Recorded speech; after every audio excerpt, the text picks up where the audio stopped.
what happened in Virginia raises an important question: how to combat growing fears and misconceptions about Islam.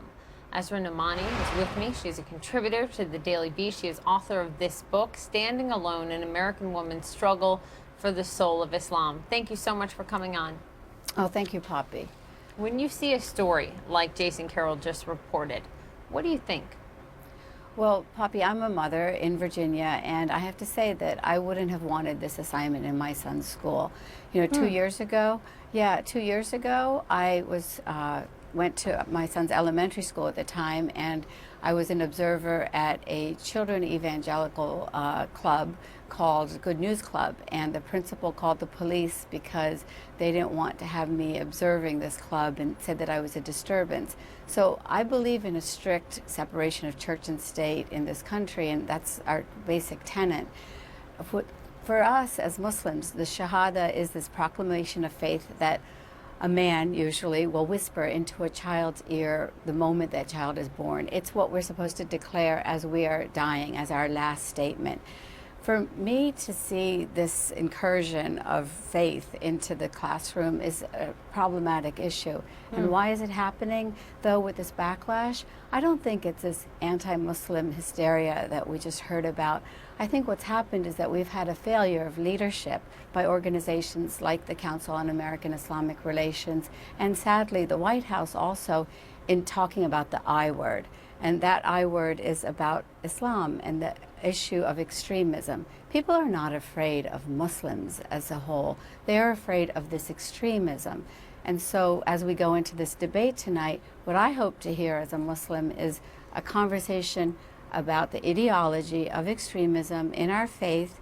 It's called Islamism, which is a desire to have political Islam in the world, put a headscarf on women and girls, impose ideas that are anti-gay, anti-atheist, anti-apostasy, as they call it.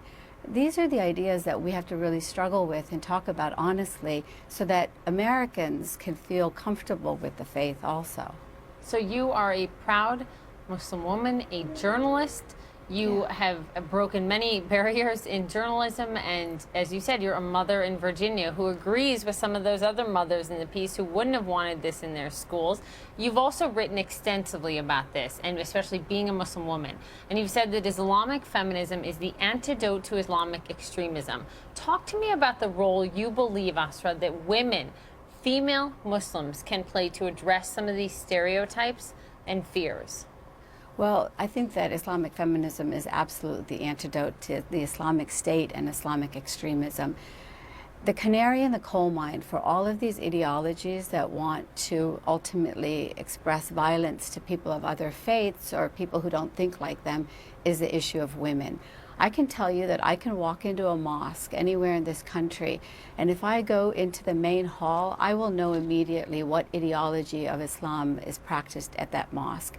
In my own mosque in Morgantown, West Virginia, they wouldn't let me in through the front door. When I went in through the front door and into the main hall, it was the people who are practicing this ideology called Salafism, exported to the world through the government of Saudi Arabia and Qatar. And those are the people who most protested what we were doing. So with the issue of women's rights, it is the litmus test very much for how a person practices Islam. Do you believe that a woman deserves equal inheritance as her brother? Do you believe that a woman is equal in witness to a man? These are critical issues that are the real red line on how you interpret Islam. And so when we define how it is that we interpret Islam, we really establish what the problem is and whether we can actually move forward with a progressive interpretation of the faith. Such an important discussion. I'm so glad you could join me, Asra. Thank you very much. Thank you.